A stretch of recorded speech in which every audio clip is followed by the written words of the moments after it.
ఓ భువి ఈరోజు శ్రీమద్ భాగవతం యొక్క సారాంశము వైవాహిక జీవనము విజయవంతం కావాలంటే. సో ఇది చాలా చాలా ముఖ్యమైన విషయం, టాపిక్ మనందరికి కూడా. వైవాహిక జీవనం అంటే భగవంతుడు మనకు భగవద్గీతలో ఈ యొక్క సృష్టిని సృష్టించినప్పుడే భగవంతుడు 4 ఆశ్రమాలు, 4 వర్ణాలుగా విభజించడం జరిగింది.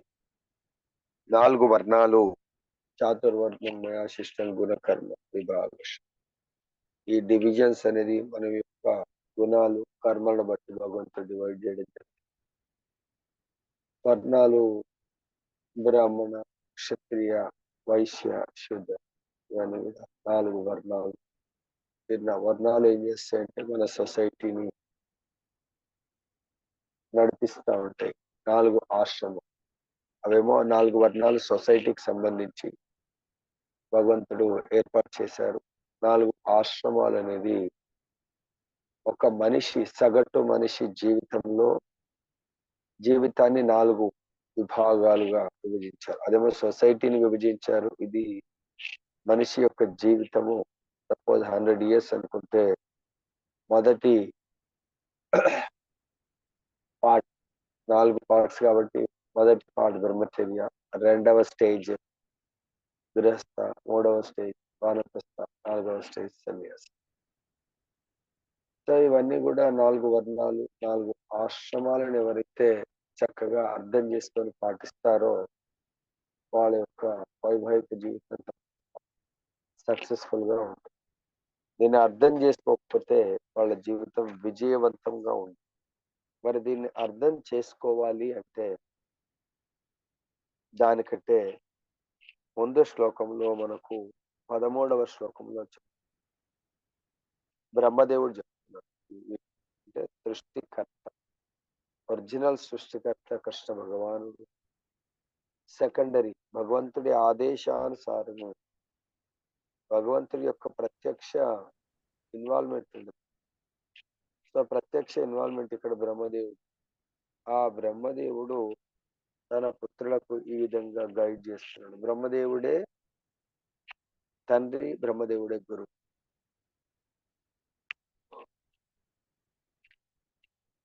ఏమంటున్నాడంటే పుత్రుల యొక్క ధర్మము తండ్రికి సేవ చేయటం. ఏ విధంగా? కేవలం పుత్రులు ఎస్ బాస్, ఆఫీస్లో ఎస్ బాస్ ఎలా అంటారో వాళ్ళు తన తండ్రి చెప్పే ప్రతి ఇచ్చేటువంటి ఆదేశాన్ని నీ ఆజ్ఞ అని వినే విధేయతలతో సేవ చేయటం. తండ్రి అట్ ది సేమ్ టైం ప్రతి మానవుడికి 2 రకాల తండ్రులు ఉంటారు. మొదట ఈ శరీరాన్ని ఇచ్చినటువంటి తండ్రి, రెండవ తండ్రి గురువు. ఈ దేహాన్ని పవిత్రంగా మార్చేటువంటి విద్య అంటే మంత్ర దీక్షతో మనని పవిత్రంగా మార్చేటువంటి తండ్రి గురువు. సో ఎప్పుడైతే మనం ద్విజుడు కానట్టయితే మన జీవితము విజయవంతము కాదు. ప్రతి ఒక్కడు కూడా ఈ మానవ జన్మను సార్థకత చేసుకోవాలంటే తండ్రితో పాటు గురువు చాలా ముఖ్య పాత్రను పోషిస్తాం. సో గురువు లేకుండా మనం ఒకవేళ ఈ శరీరాన్ని, గురువు అనేవాడు ఎటువంటి గురువు అయి ఉండాలి? 5.5.18లో గురుర్న శిష్య స్వజనోన శిష్య. గురువు అనేవాడు నమోచి యహ సముపేతం పితాన సస్య జననీన సస్య. తండ్రి అనేవాడు ఎలా ఉండాలి? నమోచేద్యహ సముపేతం. ఈ మృత్యు సంసార సాగరం నుంచి నన్ను దాటించేవాడే గురువు, నన్ను దాటించేవాడే తండ్రి. ఒకవేళ నేను దాటించలేకపోతున్నాను నా కుమారుడిని అంటే you are unqualified to act as father and to act as guru. So మన క్వాలిఫికేషన్ కోల్పోయాము. సినిమాలో కూడా యాక్ట్ చేస్తూ ఉంటారు. తండ్రిలాగా, బాస్ లాగా అలా మనం జస్ట్ యాక్ట్ చేస్తూ మోసం చేస్తాం. ప్రతి జీవి శరీరం తీసుకుంటూనే 4 రకాలటువంటి దోషాలతో ఈ శరీరాన్ని తీసుకుంటూ ఉంటాం. ఏంటా 4 రకాల దోషాలు? ఇతరులను మోసం చేయటము, తర్వాత తప్పులు చేయటము, ఉమ్, తర్వాత ఈ మోహంలో జీవించటము, రిలీజియన్. ఇంకోటి వీటన్నిటి కారణం ఇంపర్ఫెక్ట్ మన అసంపూర్ణమైనటువంటి ఇంద్రియాలు. ఇంద్రియాలు పర్ఫెక్ట్ కాదు. మనం ఇంద్రియాలు నమ్ముకుంటాము. సో కాబట్టి ఆ ఇంద్రియాలు మనం మోసం చేస్తాయి. ఇంద్రియాలని సంపూర్ణంగా, అసంపూర్ణం అంటే ఇవి చేయవలసినటువంటి పని చేయకుండా చేయకూడని పని చేస్తాం. ఎవరినైతే నమ్మానో వాళ్ళని నమ్మకుండా, నమ్మకూడని వాళ్ళని నమ్మి వాళ్ళ ద్వారా ముందుకెళ్తాం. సో కాబట్టి నిజంగా మన జీవితంని విజయవంతంగా మార్చుకోవాలి అంటే మన అన్నప్పుడు ఇండివిజువల్ లైఫ్. మనము సొసైటీ కొరకు 4 డివిజన్స్ భగవంతుడు విభజించారు. ఇండివిజువల్ జన్మ కొరకు కూడా 4 డివిజన్స్. మొదటిది బ్రహ్మచర్యం. మనందరం కూడా దాన్ని క్రాస్ అయ్యాము. మన పిల్లలు ఆ స్టేజ్ లో ఉన్నారు. మనకే తెలియనప్పుడు బ్రహ్మచర్య మనం వాళ్ళకి. సో ముఖ్యంగా వైవాహిక జీవితం, వివాహిత జీవితము విజయవంతము కావాలంటే ప్రతి ఒక్కరు కూడా బ్రహ్మచర్యాన్ని పాటించాలి. బ్రహ్మచర్యాన్ని పాటించకుండా ఎవరు కూడా వివాహిత జీవితాన్ని సక్సెస్ఫుల్ చేసుకోలేరు.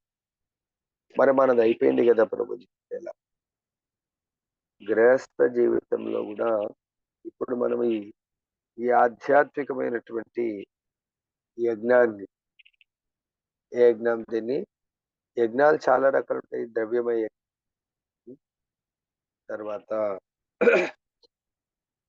తపోమయ యజ్ఞము, స్వాధ్యాయ యజ్ఞము, తర్వాత ఆ విధంగా యజ్ఞాలు. మనం ఇప్పుడు మన గృహస్థ జీవితంలో చాలా మంది ఏం చేస్తాం, మంచి పనులు చేస్తాం, ద్రవ్యమయ యజ్ఞాన్ని చేస్తాం, దానివల్ల పుణ్యకర్మ వస్తాం. సో మనకు పుణ్యకర్మ చేయటం మంచిదే. దానం, పుణ్యకర్మ చేసేప్పుడు కూడా కర్మ ఫలాన్ని ఆశించకుండా చేయండి అని భగవంతుడు మనకు బోధిస్తాం. కర్మ ఫలాన్ని ఆశిస్తూ చేసినట్టయితే మనము ఆ పుణ్య కర్మ వల్ల ఆ బంధనాల్లో చిక్కుకొని ఉంటాం. సో పాపకర్మ అయితే రికమెండ్ చేయలేము. తర్వాత కొంతమంది కర్మ చేస్తారు, దానివల్ల నా పుణ్యం రాదు, పాపం రాదు, భక్తి రాదు. దానికి ఎగ్జాంపుల్, మనం సపోజ్ ఒక నీళ్ళ దగ్గర కూర్చుంది, నీళ్ళ లోపల దిగి మనకు ఈ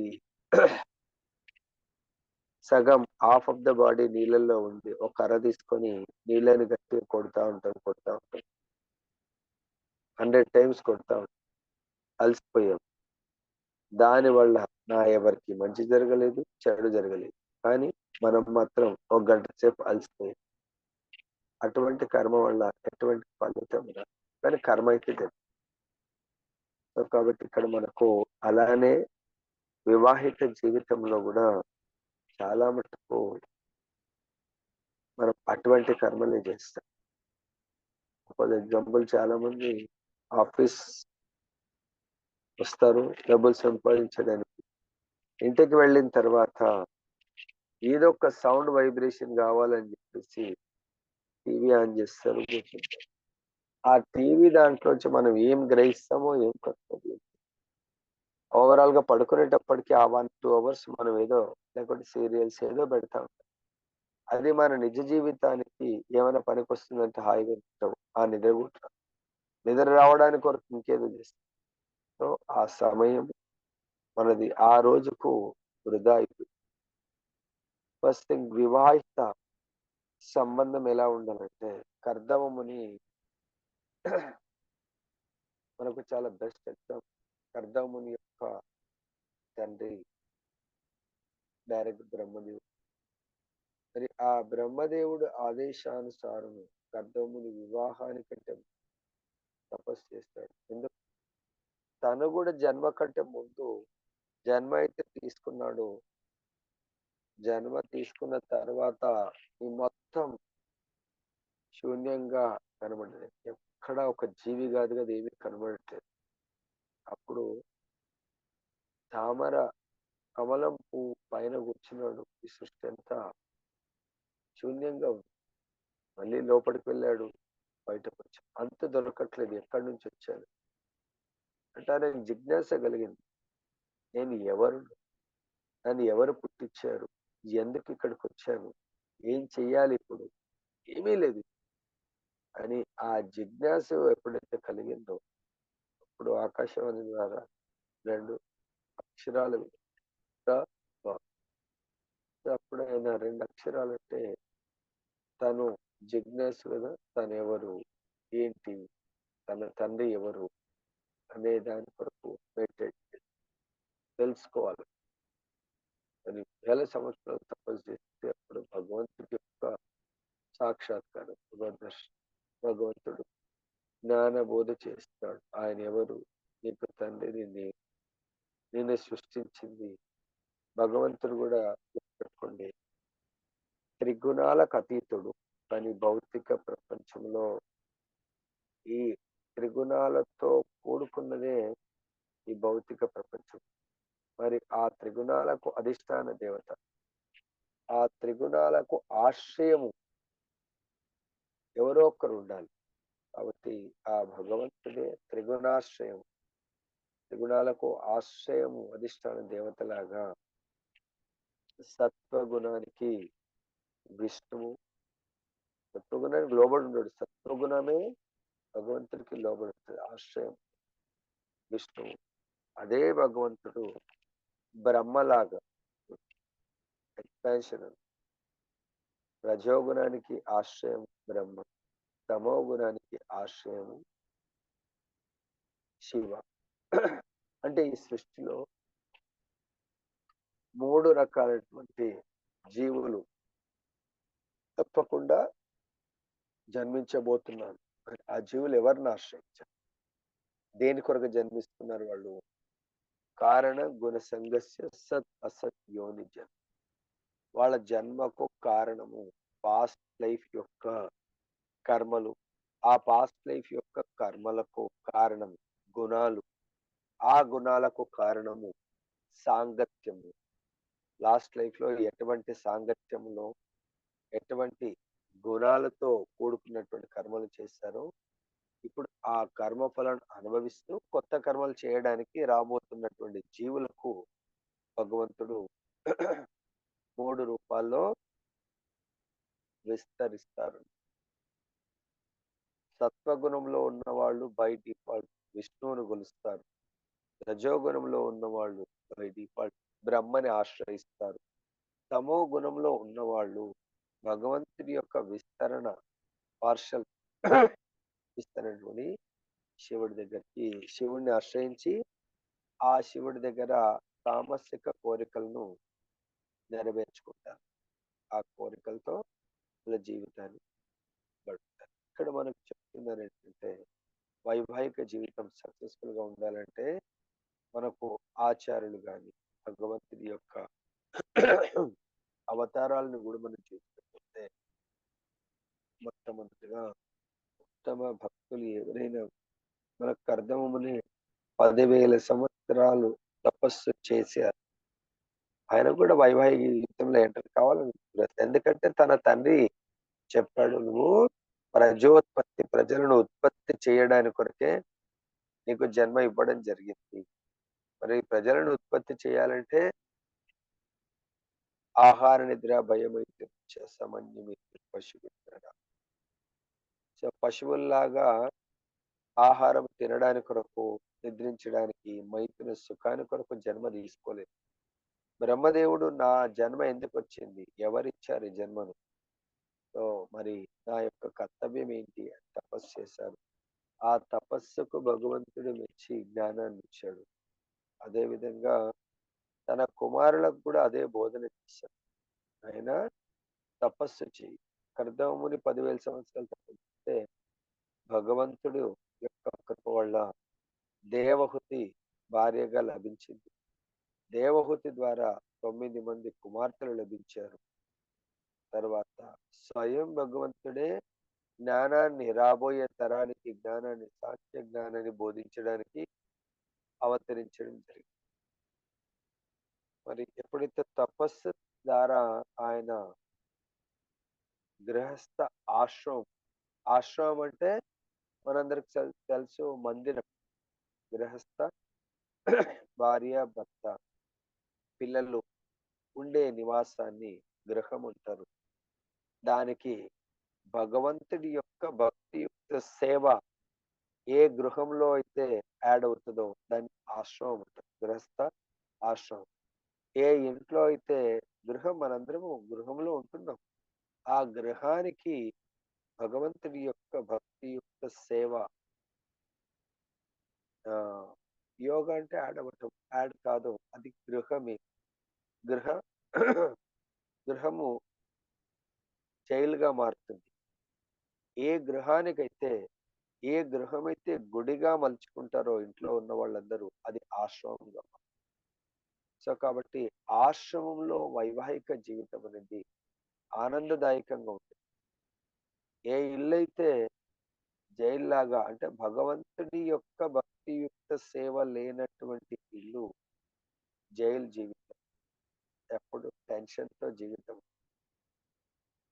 సో కాబట్టి టెన్షన్ ఫ్రీ జీవితం అంటే భగవంతుడిని మనము సెంటర్ పాయింట్‌గా చేసుకొని జీవించాలి. మా ఇంటికి యజమాని భగవంతుడు.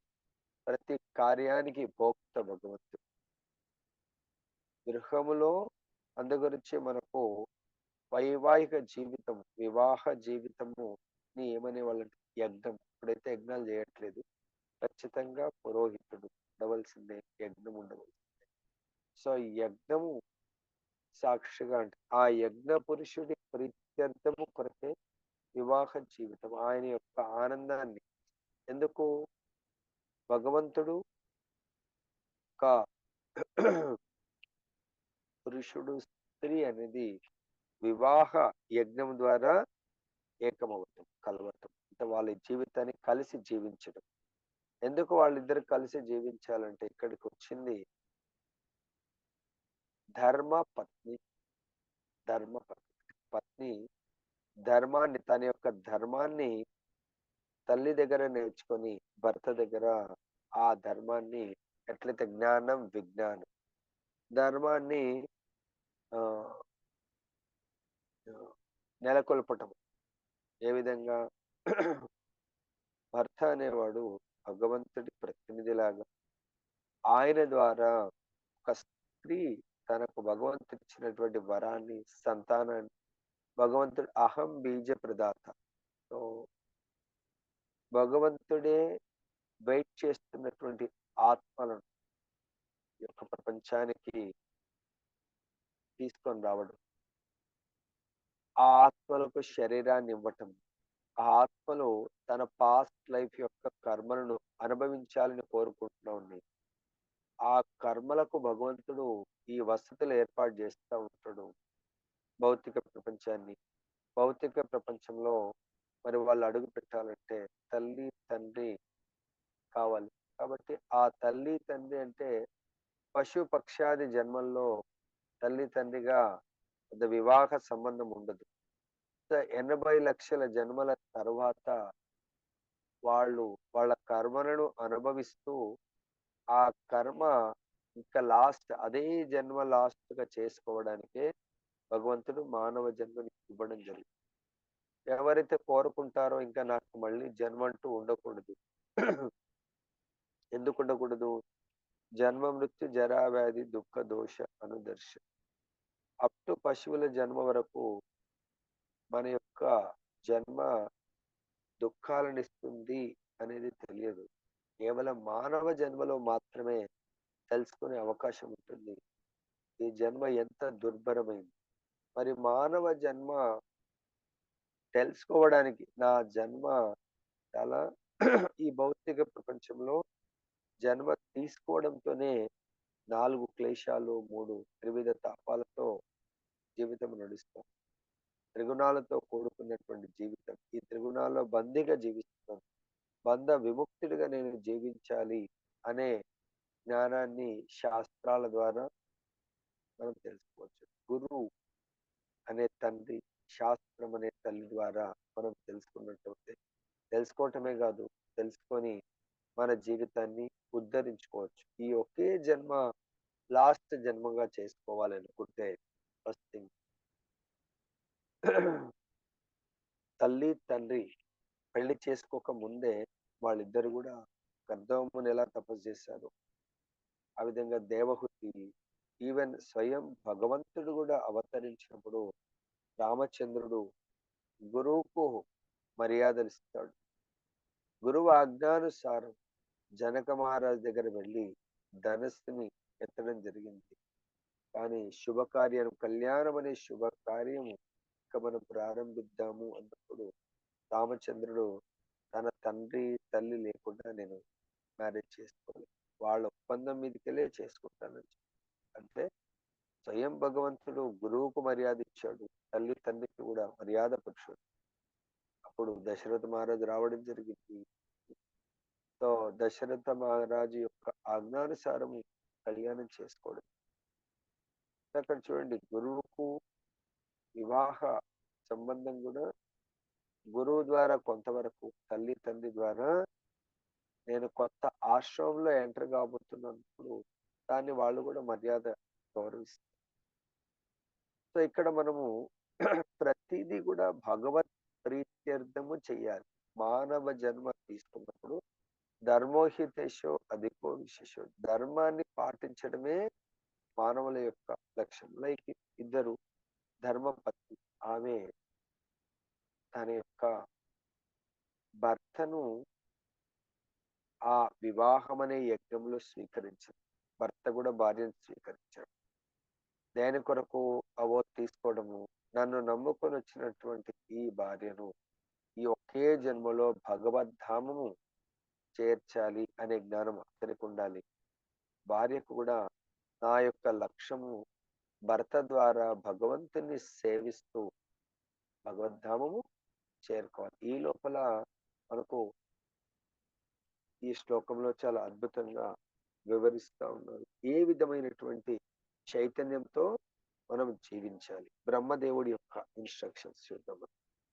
సో పిదప బ్రహ్మదేవుడు కర్దముని యొక్క 9 మంది కుమార్తెలను పొగుడుచు ఇట్లు పలికెను. సన్న నడుము కలిగిన నీ తనయలు ఇక్కంగా సాధ్వీమనులు, తమ సంతతితో పలు రీతుల వీరు ఈ సృష్టిని వృద్ధి చేయగలరు. భాష్యం.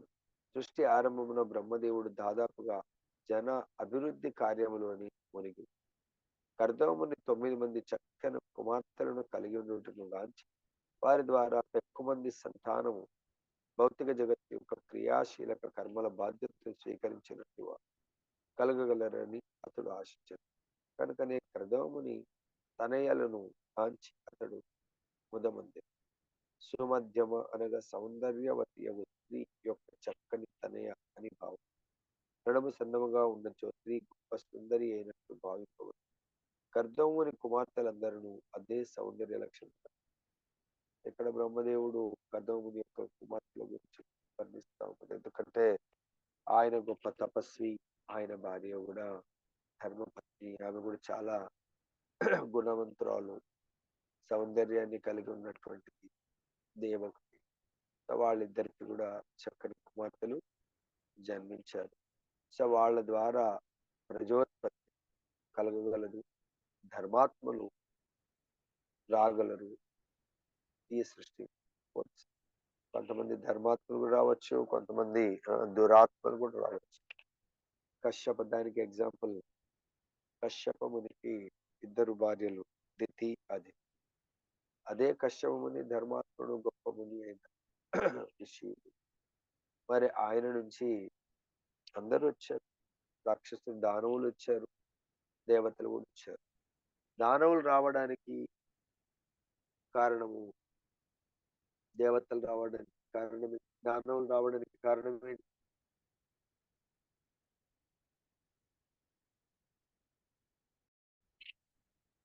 ఈ శారీరక భోగాన్ని అనుభవించడానికి రాలేదు. ఈ శరీరంతో ఎగ్జాంపుల్ మనం ఒక బోట్ ఎక్కామనుకోండి. మన చేతిలో అక్కడ వెళ్ళడానికి మనం వెళ్తున్నాం ఏంటంటే, కొంతమంది నది దాటడానికి కొరకు అక్కడ నది అవతల వాళ్ళ చేతి పనులు చేసుకోవడానికి వెళ్తారు. ఒకతని దగ్గర రంపం ఉంది గదా అని చెప్పేసి అక్కడ వేరే ఇంటి పని చేయడానికి వెళ్తున్నాడు. ఆ బోట్‌లో ఉన్నాయని చెక్కలే. కాబట్టి అక్కడికి వెళ్ళే వరకు చేతులు ఏం పని చేస్తాయని చెప్పేసి ఆ రంపం తీసుకొని మనం ఎక్కడైతే కూర్చున్నామో ఆ కింద కర్రలని కోసేస్తే ఏమవుతది? ఆ! పని చేయాలి గదా! అక్కడ వెళ్ళేదాకా ఎందుకు ఇక్కడ కూడా పని చేద్దాం అని చెప్పేసి మనం ఎక్కడైతే కూర్చున్నామో కింద ఆ చెక్కల్ని కోయడం ప్రారంభిస్తే ఆ నీళ్లు నది పైన వెళ్ళాల్సిన బోటు ఆ చెక్కల్ని కోసేస్తే ఆ నీళ్లు లోపలికొచ్చి మునిగిపోయే అవకాశం. కాబట్టి దయచేసి మనం కూడా మన జీవితము ఈ భవసాగరాన్ని దాటడానికి కొరకు భగవంతుడు మనకు ఇంద్రియాలు ఇవ్వడం భార్యాభర్త. ఎస్, నేను కూడా ఈ యొక్క భవసాగరాన్ని దాటాలి. దాటడానికి కొరకు భగవంతుడు నాకు ఏం ఆదేశం ఇచ్చాడు నాకేమీ తెలియదు.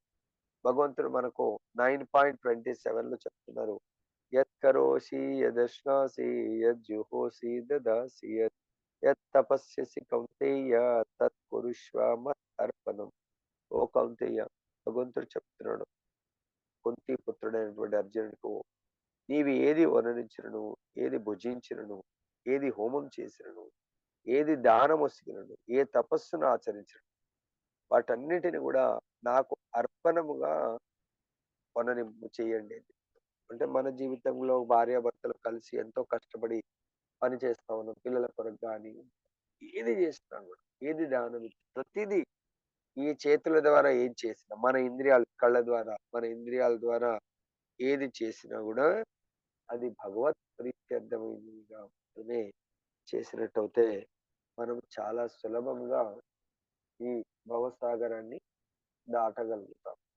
స్పెషల్‌గా మన పిల్లలు ఎవరైతే పెళ్ళిళ్ళు కాలేవో వాళ్ళ కొరకు చెప్తున్నాడు భగవంతుడు ఇక్కడ బ్రహ్మదేవుడి ద్వారా. కనుక నీ కుమార్తెల స్వభావమును అభిరుచిని అనుసరించి నేడే వారిని ఋషి శ్రేష్ఠులకు ఒసగుము.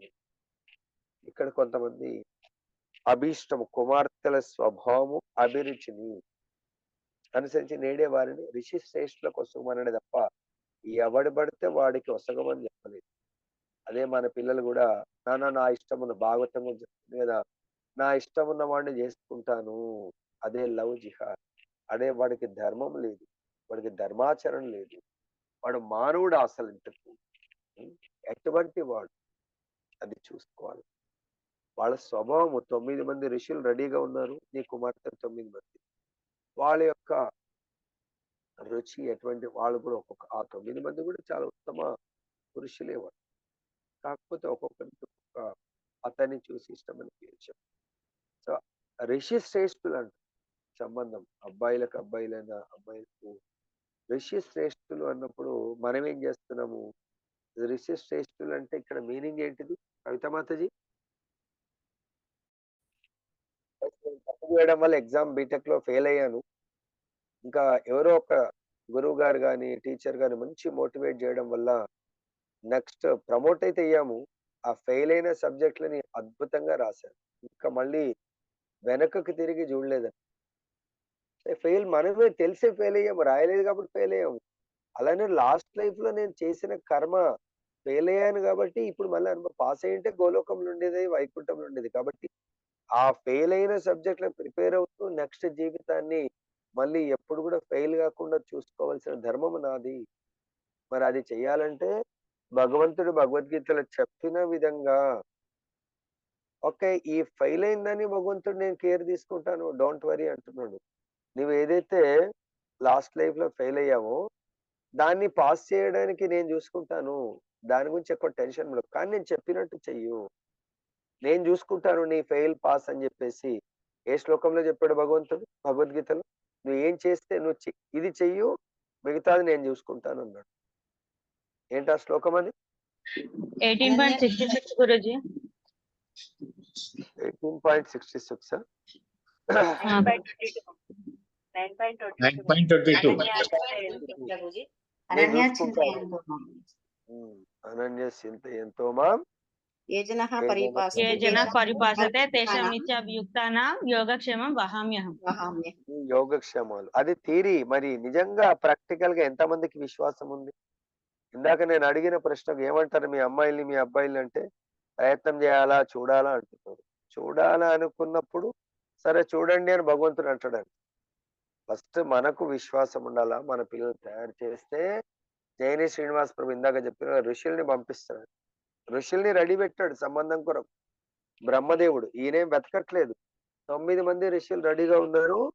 కాకపోతే 9లో పిల్లలకు కొంచెం ఆప్షన్ ఇవ్వండి ఎవరిని అనేది వాళ్ళ అభిష్టం మేరకు అని చెప్తున్నారు. కాబట్టి మన పిల్లల్ని కూడా దయచేసి ఇప్పటికైనా మించిపోయింది లేదు. చాలా శ్రద్ధగా భగవంతుడి మీద భారమేసి భక్తి చేయమని చెప్పండి. ఎట్లయితే కర్దమ ముని దగ్గరికి అమ్మాయి నడుచుకుంటూ తల్లిదండ్రులతో సహా నడుచుకుంటూ వచ్చిందో అలా మన ఇళ్ళకు కూడా గ్యారంటీగా భగవంతుడు పంపిస్తాడు. ఇలా భగవంతుడు కానీ ఏమైతుందంటే చాలా సార్లు వాళ్ళకున్న విశ్వాసం మనకు వచ్చిందా, ఇక మనం భగవంతుని మర్చిపోయి మనం ఫుల్గా దేంట్లో ఎంగేజ్ అవుతామో చూడు.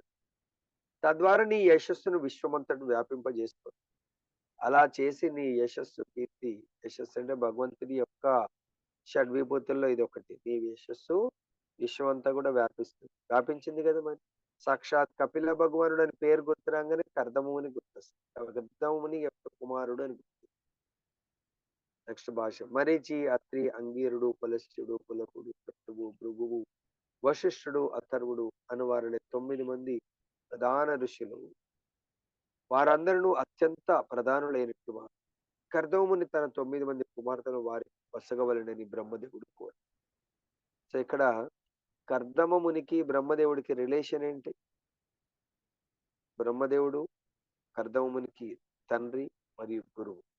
ఇక్కడ తండ్రి కంటే ఎక్కువ కూడా గురువు ఆదేశం చాలా పవర్ఫుల్ ఉంటుంది. తండ్రిని కొన్నిసార్లు ఈజీ తీసుకునే అవకాశం, గురువుని ఎవరు కూడా ఈజీ తీసుకునే అవకాశం ఉండదు. గురువు పోస్ట్ సో పవర్ఫుల్. తండ్రి అంటే ఏముంది, మా నాన్ననే కదా అని చెప్పేసి పెరిగిన తర్వాత తండ్రి చాలా స్ట్రిక్ట్ గా ఉండదు, ఫ్రెండ్లీ ఉంటాడు. కానీ గురువు ఎప్పటికీ కూడా చాలా పవర్ఫుల్. ఎందుకు? తండ్రికి గురువుకు తేడా ఏముంది?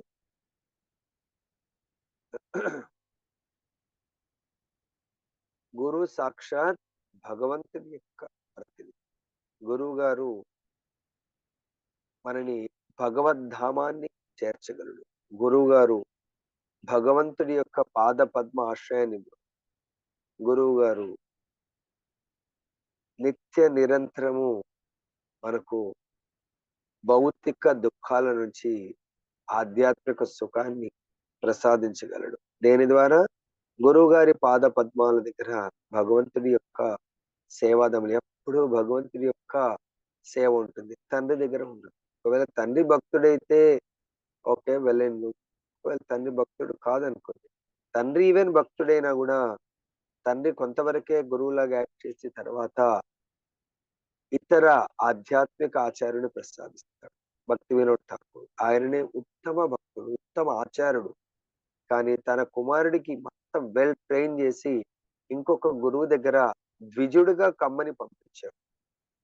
అంటే ద్విజ అంటే మళ్ళీ పునర్జన్మలాగా. ఎవరైనా భక్తి సిద్ధాంత సరస్వతి ఠాకూర్ యొక్క గురువు గారి పేరేంటి? గౌరకిషోర్ దాస్ బాబాజీ. ఆయన దగ్గర వెళ్ళి ఏకైక శిష్యుడు, ఆయన దగ్గర వెళ్ళి ద్విజుడుగా మారాడు. సో కాబట్టి మనము ఆధ్యాత్మిక ఆచార్యుని ఎవరైతే ఈజీ తీసుకుంటారో వాళ్ళ లైఫ్ ఇంకా ఈజీ గోయింగ్ అయిపోతుంది.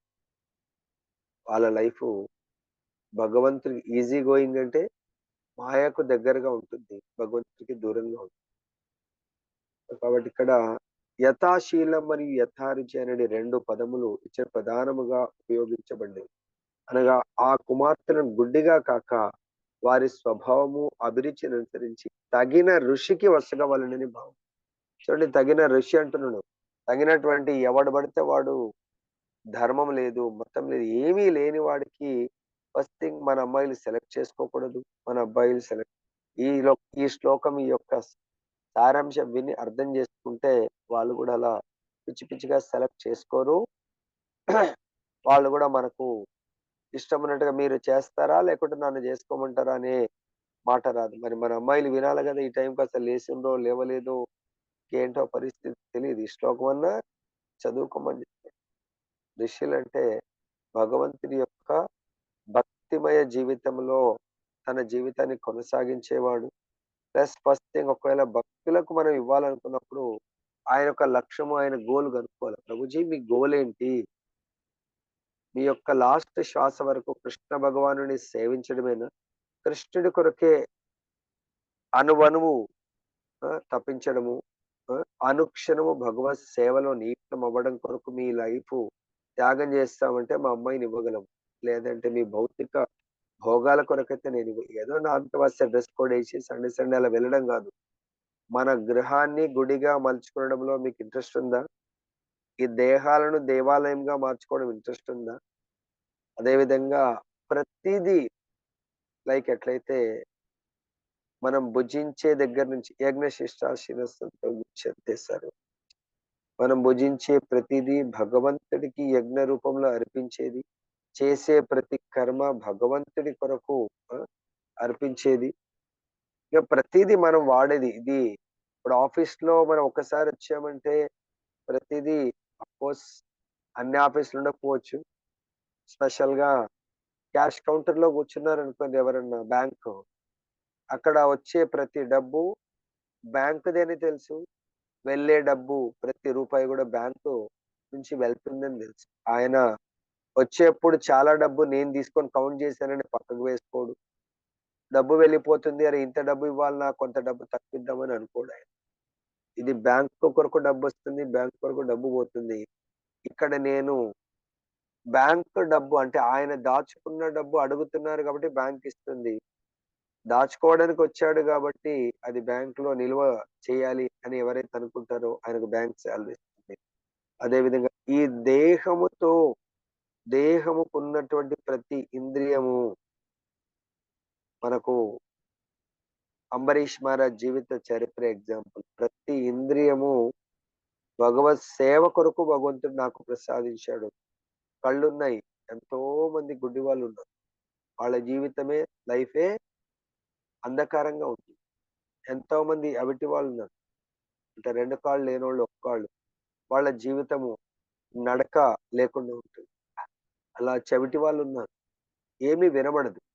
కానీ మనకు అన్ని పర్ఫెక్ట్ గా ఉన్నాయి కాబట్టి మనము ఋషిగా మారాలి, మనము భక్తుడిగా. దాని కొరకే ప్రతి అంగాన్ని భగవంతుడు మనకు ప్రసాదించాడు.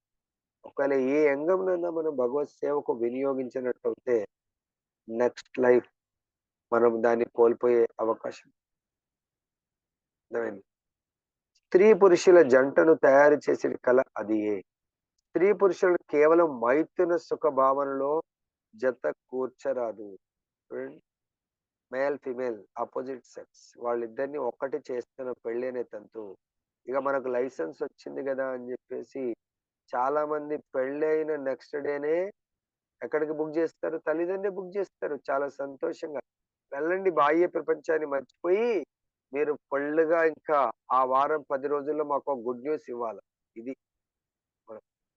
అనుకొని ఇక వాళ్ళకు డబ్బులు చాలా ఉంటాయి. స్విట్జర్లాండ్ తక్కువ ఉంటే గోవా, ఊటీ, ఎక్కడికో కొడైకెనాల్ పంపిస్తాం. దాని కొరకు మైథున సుఖం కొరకు మనం రాలేదు. ఇక్కడ ఒక్కటవుతుంది. మనం అర్థం చేసుకోవాలి ఏంటంటే ఈ శరీరాన్ని భగవంతుడు ఇచ్చాడు. భగవత్ సేవలో నియుక్తం చేయడానికి, యజ్ఞ రూపంలో నియుక్తం చేయడానికి కొరకు నాకు వైఫ్ని ఇచ్చాడు. ఇద్దరం కలిసి తపస్సు చెయ్యాలి. అట్లీస్ట్ కర్దముని దేవవతి లాగా 1000 సంవత్సరాలు తపస్సు చేయకున్నా కూడా మనము చేయవలసింది ఏంటంటే ఇప్పటి నుంచైనా గుర్తుపెట్టుకొని మంచి ధామాలకు బుక్ చేయండి. ఇవాళ రేపు రైల్వే వాళ్ళు కూడా ఏదో 1 వీక్ 10 డేస్ వాళ్ళు కూడా బుక్ చేస్తున్నారు. అలాంటిది బుక్ చేయండి. ఐఆర్సిటిసి వాళ్ళు వారం రోజులు అయోధ్య, గయా అవన్నీ కూడా పవిత్రంగా మీరు కూడా వెళ్ళండి. అబ్బాయి వాళ్ళ ఫ్యామిలీ, మీ ఫ్యామిలీ కలిసి ఒక వారం 10 రోజులు అలా డిఫరెంట్ ధామాలకు వెళ్ళిరండి. అప్పుడు అట్లీస్ట్ కొంత ఎందుకు పెళ్లి చేసుకున్నాము అనేది అర్థమవుతుంది. దానికంటే ముందు ఫస్ట్ థింగ్ శాస్త్రాల్ని చదవండి. భగవద్గీత ఒకసారి వినాలి. భాగవతం వినాలి. అప్పుడు మన జీవితం ఇంకా కర్మ బంధనాల్లో వచ్చేవాడు కర్మ బంధనాల్లో ఇరుక్కోడు. భాగవద్దాస్ అబ్బాయి వచ్చాడు కదా! ఆయన ఎంతో మంచిగా ఎంతో మంది జ్ఞానబోధ చేస్తారు. ఎందుకు వచ్చాము మన లైఫ్? ఎందుకు మనిద్దరం కలవడం వల్ల బై డిఫాల్ట్ ఎట్లాగో ఒక ఆత్మ వస్తుంది.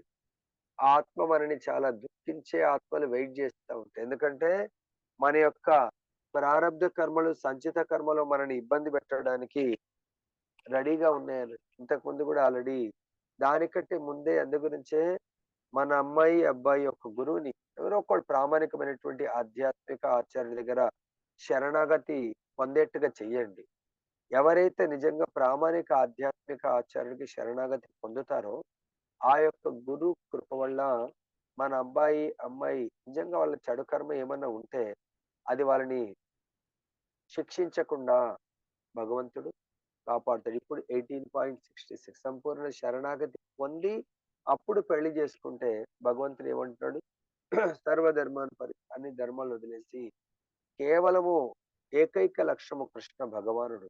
కృష్ణుడి సంతృప్తి, కృష్ణుడి ప్రియము కొరకే మేము దాంపత్య జీవితాన్ని కొనసాగిస్తాము అని ఓ శపథం తీసుకుంటే భగవంతుడు రాబోయే పిల్లల్ని మనని హింసించే రుణానుబంధం మనని హింసించే మనని పిల్లలు ఎవరైనా వచ్చేది ఉంటే కూడా వాళ్ళకు కూడా బంధ విముక్తి చేస్తాడు. దానికి ఆల్రెడీ ఇంతకుముందు కూడా ఒక లీల మీకు చెప్పడం జరిగింది. ఇద్దరు భార్యాభర్తలు వాళ్ళు పాపం చాలా శ్రద్ధ ఉంటుంది. పెళ్ళైతే చేసుకున్నారు, పిల్లలు అవ్వట్లేదు. సో మొన్న ఒక మాతాజీ కూడా అలానే మాకు రథయాత్రలో కూడా కలిసింది. వాళ్ళు కూడా పాపం పెళ్లి చేసుకొని 4-5 సంవత్సరాలు అయినట్టుంది. ఏదో ప్రాబ్లం వస్తే ఆమె లైఫ్ కే డేంజర్ వస్తే తర్వాత వాళ్ళు అనుకున్నారు పోనీలే పిల్లలు లేకున్నా పర్వాలేదు, భక్తిమయ జీవితంలో ఉందాం. మనకు పిల్లలు వస్తే ఆనందము, పిల్లలు రాకుంటే కూడా భగవంతుడిచ్చా అని చెప్పేసి అనుకుంటే పెద్ద అసంతృప్తి ఉండదు. గురువు గారి దగ్గరికి ఎంతో మంది ఎన్నో ప్రయత్నాలు చేస్తారు.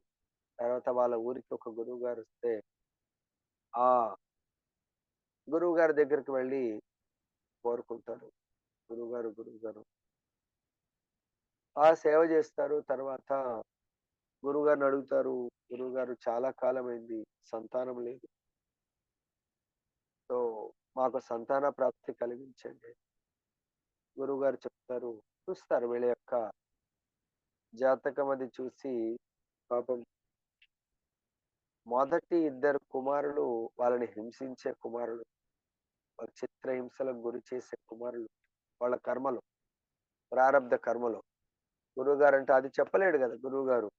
మీకు పుట్టంగానే సంతానం అయితే నేను ఇస్తాను, పుట్టంగానే నాకు తెచ్చిచ్చేసేయాలి, అది కండిషన్. వాళ్ళు అనుకుంటారు ఓకే, గురువు గారి ఆశ్రమంలో గురువు గారి యొక్క నిర్దేశంలో పెరిగితే బాగానే ఉంటది కదా అని చెప్పేసి ఒప్పుకుంటారు. నిజంగానే ఆమెకు గర్భం దాలుస్తుంది. జన్మించగానే ఇమ్మీడియట్ గా తీసుకొని వస్తారు. అప్పుడు గురువు గారికి ఆ న్యూస్ చెప్పగానే వాళ్ళ ఆశ్రమంలో ఒక గుంత తవ్వి ఆ జన్మించిన పసి కందుని ఆ గుంతలో పడేసి పూడ్చేస్తారు. వీళ్ళకి తెలియదు కర్మ యొక్క సిద్ధాంతం ఏంటి, ఎందుకు గురువు గారు అలా చేశారు. కానీ చాలా దుఃఖిస్తారు. అరే, మేము ఎంతో కష్టపడి లేక సంతానం కలిగితే గురువుగారు అలా పూడ్చిపెట్టాడు ఏందని చెప్పేసి చాలా బాధతో ఏమన్నారు, ఇంకా బాధతో వెళ్ళిపోతారు. తర్వాత కొంతకాలం భగవంతుడికి గురువుకు దూరం అవుతారు. అంటే చూడండి ఇక్కడ స్వార్థం. అది గురువు గారి యొక్క ఫలమే ఉండొచ్చు కదా. ఇప్పుడు ఒక మామిడి చెట్టు మన ఇంట్లో పెట్టినంత మాత్రం, నీళ్లు పోసినంత మాత్రాన సో ఆ చెట్టు పెరిగి పెద్దదయ్యి మామిడి పండుని ఇస్తుంది. కానీ ఆ మామిడి పండు మనదా, పెంచాం మనం, నీళ్లు పోసాం. భూమి మనది కాదు, నీళ్లు మనవి కావు. మరి పెంచినంత మాత్రాన ఆ పండు మీద మన అధికారం అంటే కుదరదు. చెట్టుకుంటుంది అధికారం. సో ఇక్కడ వీళ్ళు అనుకుంటున్నారు సంతాన యోగమే లేదు. సో అక్కడ మనకు నా అనే స్వార్థంతో గురువుని భగవంతుడు అహం బీజ ప్రదాత, ఆ బీజాన్ని ఇవ్వమన్నది గురువు గారి ఆదేశం ప్రకారం భగవంతుడు ఇవ్వడం జరిగింది. మనం అక్కడ ఒక ఇన్స్ట్రుమెంట్ లాగా యూజ్ అయ్యాం. అయినంత మాత్రాన నాదే అని వాళ్ళు కొంతకాలం దూరం అవుతారు. తర్వాత మళ్ళీ గురువు గారు పిలిచి చేసి చెప్పి మళ్ళీ సేవకు రమ్మని చెప్తారు, వస్తారు. మళ్ళీ అగైన్ వాళ్ళు కోరుకుంటారు, అదే కండిషన్ పెడతాడు. సో ఇవ్వాలి అంటే, సరే చూద్దాం ఈసారి ఏమి చెయ్యడు అనుకుంటారు. అంటే రెండవ సంతానం, అది కూడా మగ సంతానం కలుగుతుంది. ఆ సంతానాన్ని తీసుకొస్తారు. రెండవసారి కూడా గుంతలో పూడ్చిపెట్టేస్తాడు గురువు గారు. అప్పుడు ఇంకా చాలా దుఃఖం. సో వాళ్ళు వెళ్ళిపోతారు. ఇంకా గురువు గారిని కలవద్దు, భగవంతుడు లేడు, ఎవరు లేరని. మళ్ళా కొంతకాలం తర్వాత గురువు గారే స్వయంగా వెళ్ళి వాళ్ళ ఇంటికి వెళ్ళి నచ్చ చెప్పి, ఈసారి మీరు రండి, గుడికి రండి, అది ఇది అని చెప్తే మళ్ళీ రావడం జరుగుతుంది. కాకపోతే మళ్ళీ ప్రెగ్నెన్సీ వస్తుంది, ఈసారి తీసుకొని రండి, ఈసారి ఈ సంతానం ఏం చెయ్యను అంటాడు. సరే నమ్మకంతో మళ్ళీ డెలివరీ అయిన తర్వాత తీసుకొస్తే ఆ ఇద్దరు కుమారులు పూడ్చిపెట్టిన మధ్యలో పెట్టేసి ఈ బాబుని పూడ్చలేదు. అప్పుడు తన కమండలంలో ఉన్న నీళ్ళతో మంత్రోచ్చారణ చేసి ముగ్గురు మీద చల్లితే ముగ్గురు మాట్లాడుతారు. ఫస్ట్ పెద్దవాడు, ఫస్ట్ చనిపోయిన వాడు సెకండ్ వన్ అడుగుతూ, ఏరా తమ్ముడు నువ్వు ఎందుకు వీడి గర్భంలో జన్మించావంటే వాడు చెప్తున్నాడు, లాస్ట్ లైఫ్ లో వీడు నన్ను ఎంతో సతాయించాడు, ఎంతో నన్ను ఆ నేను వీడికి మేలు చేస్తే నాకెంతో కీడు చేశాడు, దాని యొక్క కర్మ ఫలాన్ని ఇప్పుడు ప్రతీకారం తీర్చుకోవడానికి వచ్చాను.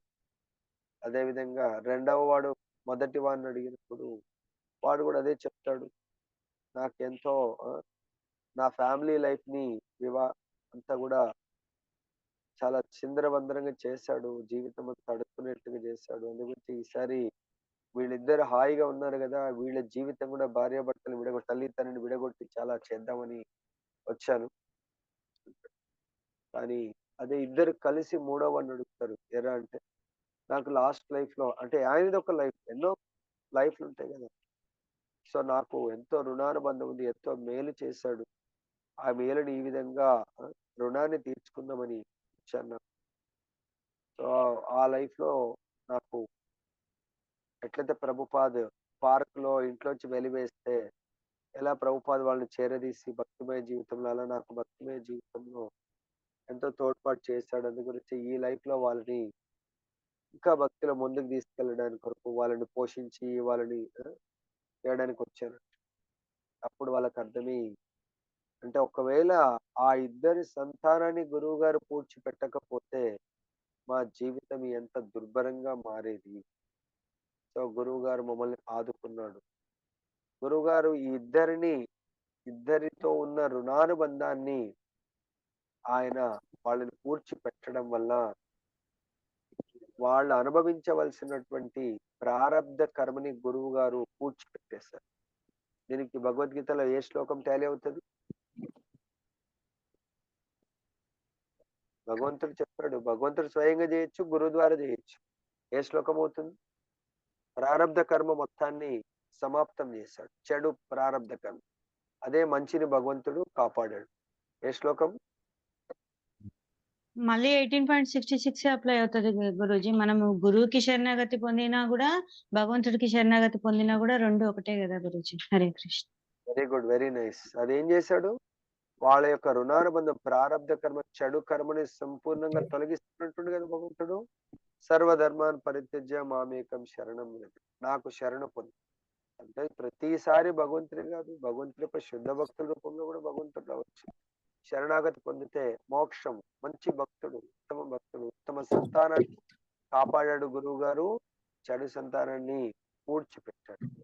సో ఆ విధంగా వైవాహిక జీవితంలో గురువు గారి యొక్క పాత్ర చాలా చాలా ముఖ్యమైనది.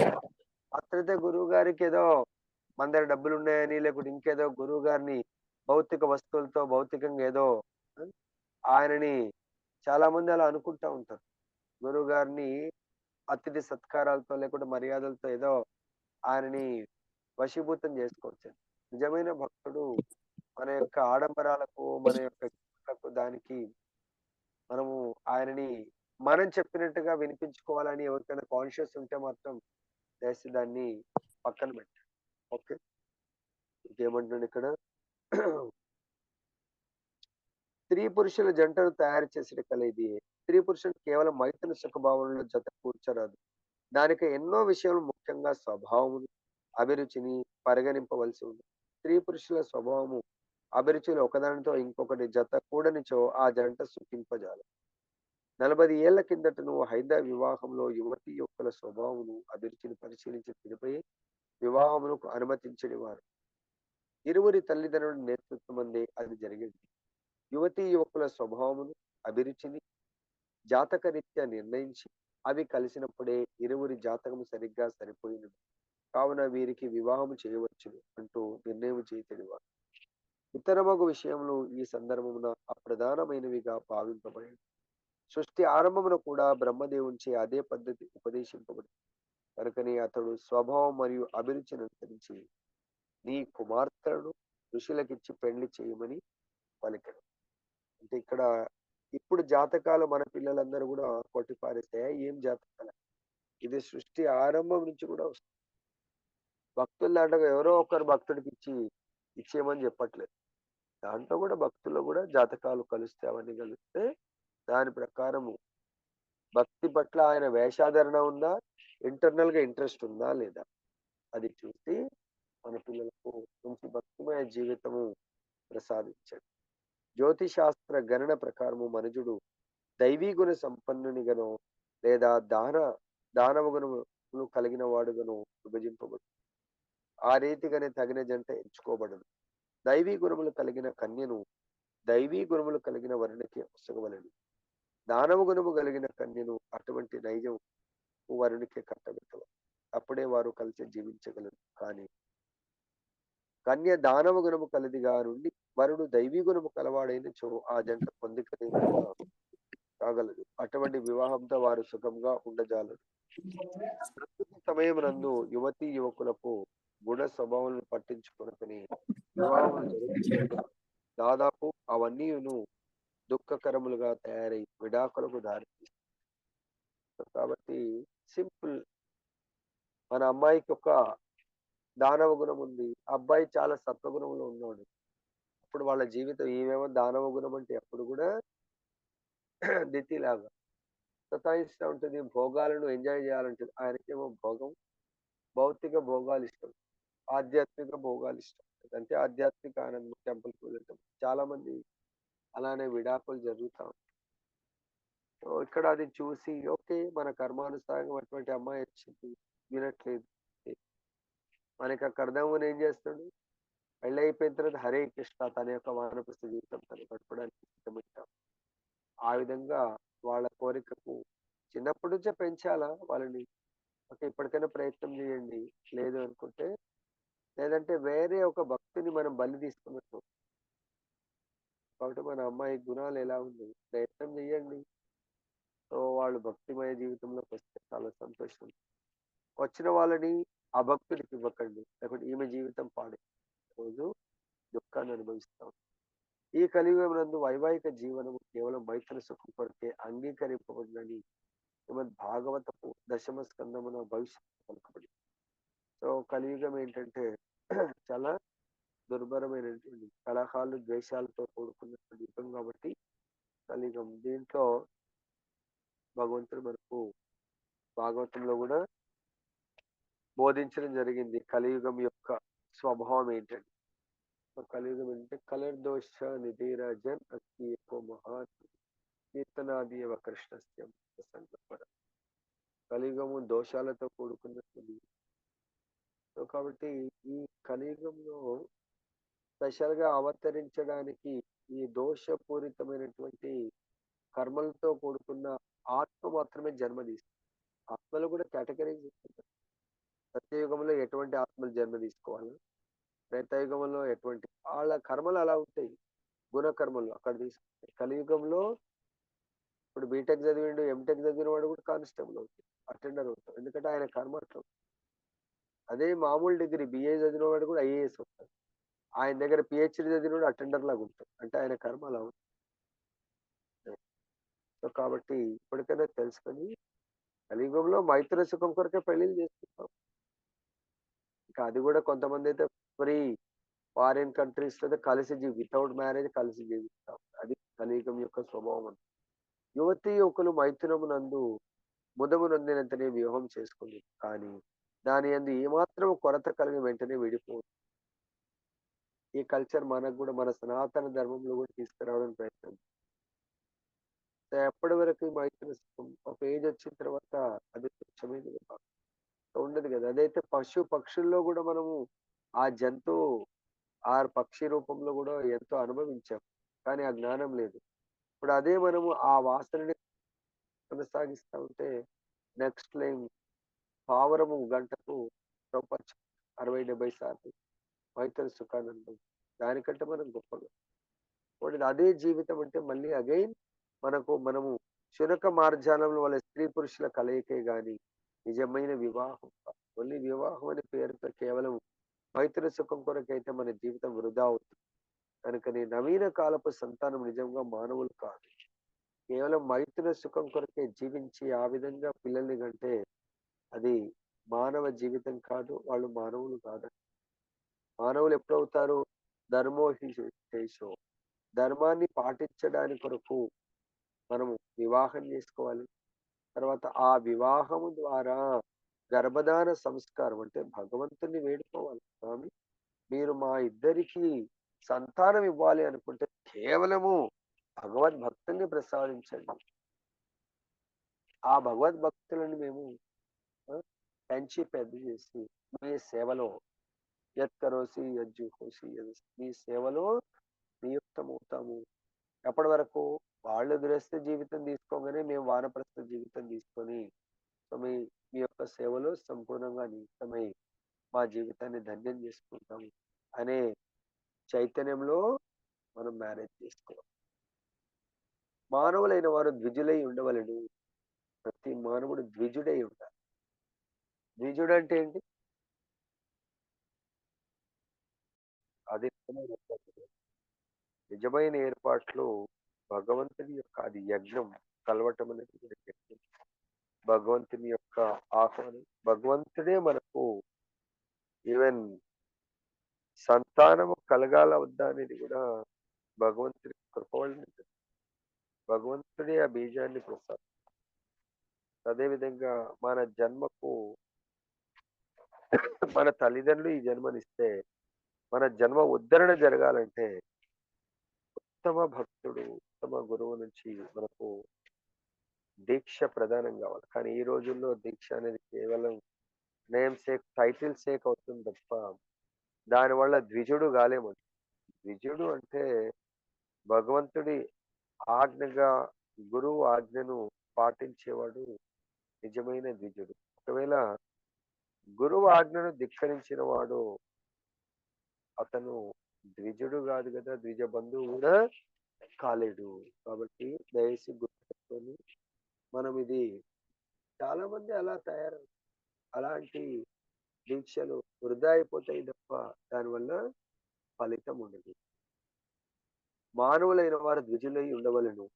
ఉత్తములకు తల్లిదండ్రుల ద్వారా కలుగునది తొలి జన్మ కాగా, గురువు మరియు వేదముల ద్వారా కలుగునది ద్వితీయ జన్మము. గురువు మరియు వేదములు. గురువు తండ్రి, వేదములు తల్లి. సో అటువంటి తల్లి, వేదములనే తల్లి యొక్క జ్ఞానాన్ని ప్రసాదించేవాడు గురువు గారు.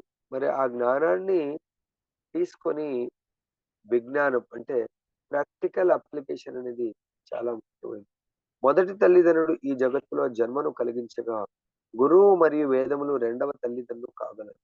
వైదిక విధానములకు చెందిన వివాహమందు సంతానార్థమై స్త్రీ పురుషులు ఇరువురికి ఆధ్యాత్మిక జ్ఞానం పొసగబడుతుంది. సో కాబట్టి వైదిక సాంప్రదాయం ప్రకారం స్త్రీ పురుషులు ఇరువురికి కూడా సో మేము చేసే ప్రతి కార్యము భగవత్ ప్రీత్యర్థమై ఉండాలి. భగవంతుడికి ప్రీత్యర్థము కానటువంటిది కార్యాన్ని చెయ్యకూడదు అనేది ఆ స్త్రీ పురుషులకు తెలియాలి. మరి ఆ స్త్రీ పురుషులకు తెలియాలి అంటే అనుక్షణం వాళ్ళు ఎవరి పర్యవేక్షణలో ఉండాలా? పురుషుడైనా కూడా తల్లిదండ్రులకు దూరం అవుతాడు. భార్య వచ్చిన తర్వాత భార్య, ఆ అమ్మాయి కూడా తన తల్లిదండ్రులకు ఇద్దరు కలిసి ద్విజులు కావడానికి కొరకు గురువుని ఆశ్రయించాలి.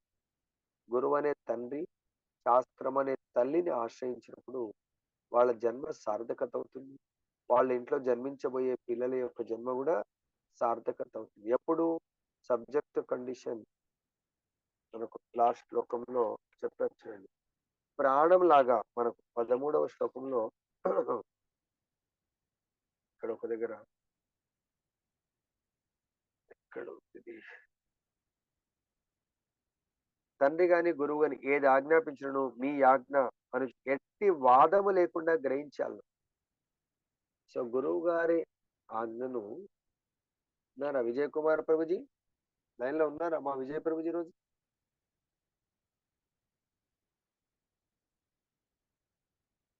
హరే కృష్ణ. పాటించకు గురువు ఆజ్ఞ ప్రాణం వంటిది. మరి అది ఆ విధంగా సీరియస్ తీసుకున్న వాళ్ళు ముందుకెళ్తారు. నెక్స్ట్, వైదిక విధానం చెందిన వివాహం అందు సంతానార్థమై స్త్రీ పురుషుడు ఇరువురికి ఆధ్యాత్మిక జ్ఞానం ఒసగబడును.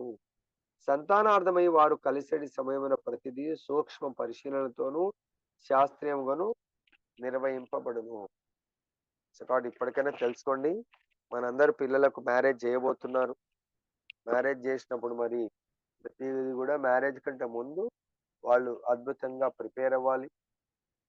భగవంతుని ఏ విధంగా సేవించడానికి కొరకు మాత్రమే గృహస్థాశ్రమాన్ని స్వీకరించబోతున్నామని ఏమీ నాలెడ్జ్ లేకుంటే వాళ్ళ జీవితం కూడా కేవలము కర్మలని వాళ్ళు అనుభవిస్తారు. ప్లస్ వాళ్ళ ద్వారా పుట్టబోయే వాళ్ళది మనం కూడా ఆ కర్మని అనుభవించాల్సి. మనం ఎందుకు అనుభవిస్తాము? అదే ఇంట్లో మనం 100 ఏళ్ళు ఉండాలనుకుంటున్నాం కాబట్టి మనం కూడా అనుభవిస్తాం. లేదు కర్దముని లాగా పెళ్లి చేసి హాయిగా వాళ్ళ కర్మని వాళ్ళని అనుభవింపజేయాలా, మన కర్మని మనం వానప్రస్థ జీవితం తీసుకొని హ్యాపీగా భగవంతుని సేవించాలి అనుకుంటే మనము కర్మ బంధనాల నుంచి విముక్తి పొందుతాం. కాబట్టి వాళ్ళకు మార్గనిర్దేశకత్వాన్ని ఇవ్వాలా, మనం కూడా గురువు ద్వారా మార్గనిర్దేశకత్వాన్ని తీసుకొని మన జీవితాన్ని చక్కదిద్దుకోవాలి అని ఇక్కడ చెప్తున్న. వైవాహిక జీవితంలో సక్సెస్ కావాలంటే గురువు గారి నిర్దేశకత్వంలో శాస్త్రాన్ని పాటిస్తూ జీవితాన్ని ఉద్ధరించుకున్నప్పుడు వైవాహిక జీవితం చాలా ఆనందంగా ఉంటుంది.